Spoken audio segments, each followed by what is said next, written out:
Так, друзья, вспышка без насадки, ну в данном случае постоянник без насадки, что в принципе одно и то же, как мы уже поняли, имеет одну особенность, с которой стоит обязательно считаться. Вот о чем я говорю. Он светит на 180, то есть, смотрите, он попадает на мои руки по краям, он попадает на пол, снизу прям тень, он попадает на потолок, там на потолке тень, он попадает на тень, на всю стену справа, там тень, на всю стену слева. Это означает то, что когда я вот так близко к фону, как сейчас, свет, в принципе, напрямую попадает немножко на пол, довольно сильно на потолок, довольно сильно на стену справа. Но если я сейчас буду его отодвигать назад, то площадь соседних поверхностей, на которых будет попадать свет, она станет гораздо больше. Вот сейчас, например, на стену слева света вообще не попадает. Если я буду отодвигаться назад, то стена слева становится светлой. Стена справа становится тоже большей площадью освещенная. Потолок становится более освещенный, пол становится более освещенный. И вот это все добавляет большое количество заполняющего света. И когда я отодвинулся назад, наши падающие тени от объекта стали светлее, контрастность уменьшилась. Контрастность уменьшается, потому что вспышка 180, или постоянник вот этот, он 180 градусов светит, он светит широко.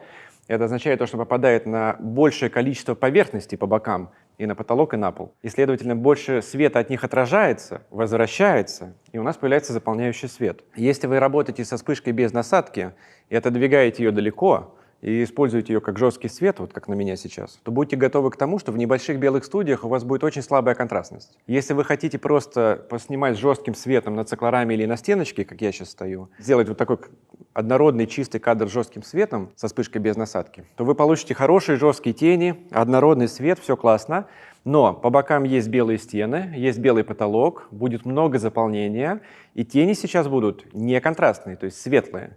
Если вас это устраивает, хорошо, и на самом деле в большинстве случаев так и надо. Но иногда вам бы хотелось более контрастные тени. И вспышку без насадки законтрастить очень сложно. Давайте я пододвину черный флаг. Все думают, что пододвинул черный флаг, сразу черные тени. Убедимся, что не то, чтобы это и работает. Давайте поставим флаг. Значит, давайте сразу поймем. Флаг — это не штука, которая светится черными тенями там, или, я не знаю, черным светом. Она сама по себе на тени толком никак не влияет. Черный флаг — это штука, которая просто отрезает свет, который оттуда летит. Вот сейчас на вот это место, где я стою, свет, который направленный отсюда, попадает на соседние поверхности. На меня сейчас светит куча заполняющего света от соседних поверхностей. На меня светит очень много с пола, много с потолка. От той стены светит. И там еще вся большая стена тоже залита светом. Поэтому сейчас много заполняющего света со всех сторон. Когда я ставлю флаг справа сейчас, вот здесь, я уменьшаю вот эту площадь от отраженных поверхностей чуть-чуть совсем, не особо сильно. Пол остался такой же, эта стена осталась такая же, потолок такой же. Поэтому давайте я подвигаю флаг вперед-назад, и мы проверим, насколько вот эти тени станут светлее или темнее.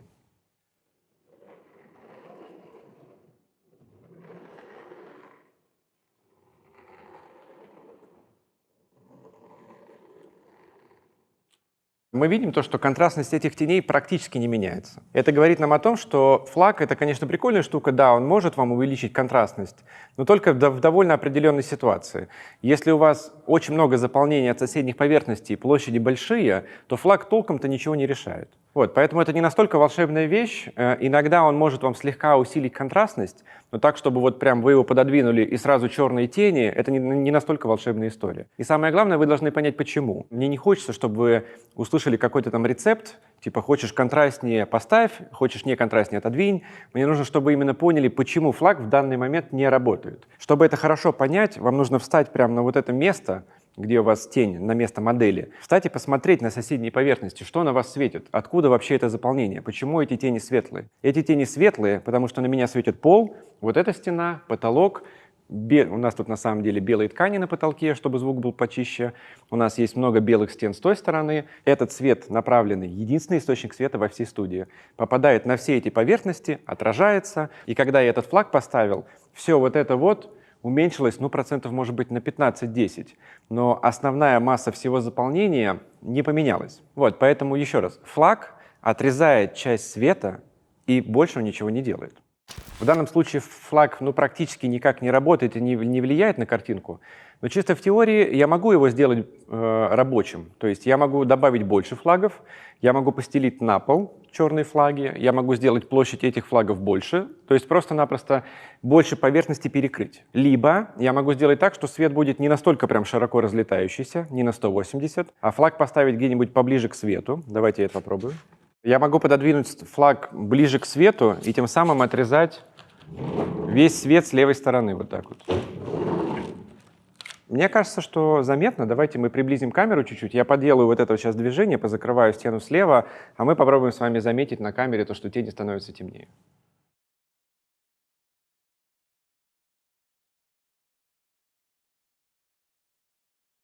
Вот, поэтому флаг можно использовать не вот настолько очевидно, как типа вот здесь тени поставлю, станет темнее. Ваша задача — уменьшать площадь поверхностей, от которых прилетает заполнение. Это можно сделать, допустим, вот так, или увеличить количество флагов.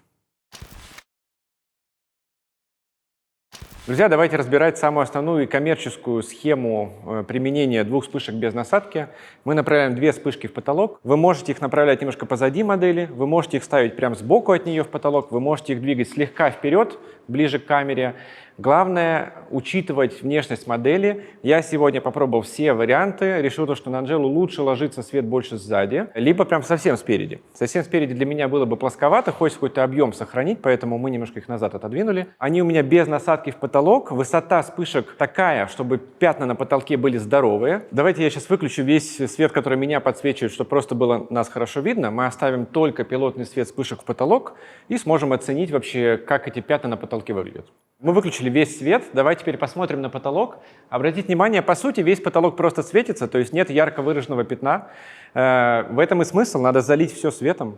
Еще обратите внимание, то, что вспышки на фоне где-то начинают влиять. Видите, там пятна на фоне в какой-то момент начинаются не только на потолке, но и на фоне. Вот это нужно контролировать, они не должны попасть в кадр. То есть вы должны свет поставить достаточно высоко, чтобы он попал на потолок, и достаточно низко, чтобы пятно при этом на потолке было широкое.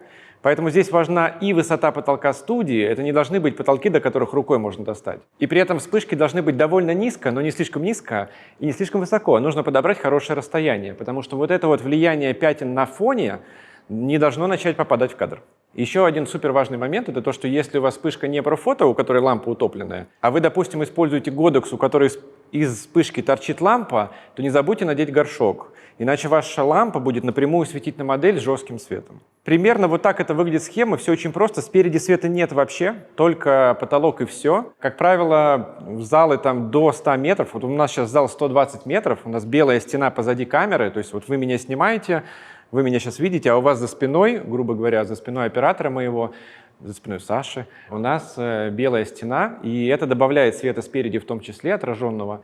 Если у вас будет белый зал меньше, чем 120, это довольно большой зал, редкий зал, как правило, залы метров 70-80. Белый зал 70-80 метров, две вспышки в потолок, вообще ничего не нужно будет спереди, будет достаточно света. Вот. Поэтому не парьтесь насчет рисующего, вам хватит только этого. Красиво, красиво, красиво. Угу, красиво. Угу.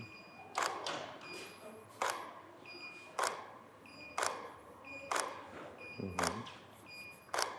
В камеру. Чуть наклони голову. Очень высоко носик, да. Не щурься. Хорошо.